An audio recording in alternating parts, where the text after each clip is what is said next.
Ayan, nagluto tayo ng kalabasa po ito. Ginisa ko sa bawang, sibuyas, luya, kalabasa, tsaka itong siling malalaki. Medyo maanghang po siya. So, gusto ko pong ihulog ang isda. Ayan. So, ayan. Gusto po siyang ihulog itong isda. Para po siyang tilapia dito. Parang tilapia sa Pilipinas. Pero,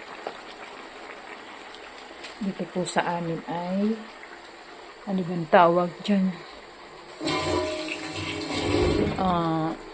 Parang ano po siya. Tilapia. Urate ang tawag dito sa Italia. Yan. So,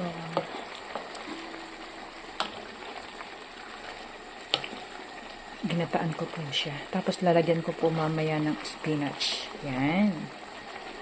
Okay po ba? Yan. So, ito natin siya dyan. Yan. Wow. Yan po siya.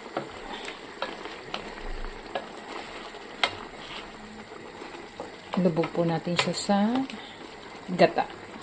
Gata po yan. Gatang coconut.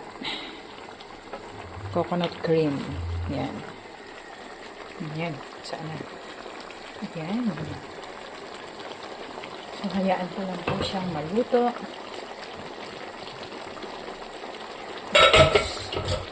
Ihuhulog ko po itong spinach. Diyan ka lang. Malikot po ang aking camera.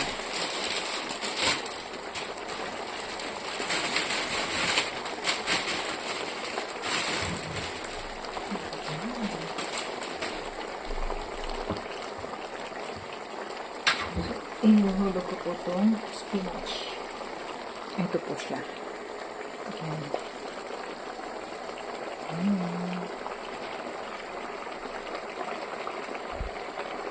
Spinach peel. So, haluin natin.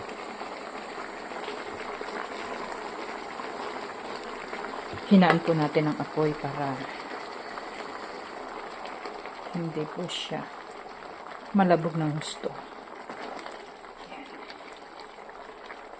Hinaan po natin siya. Ayan.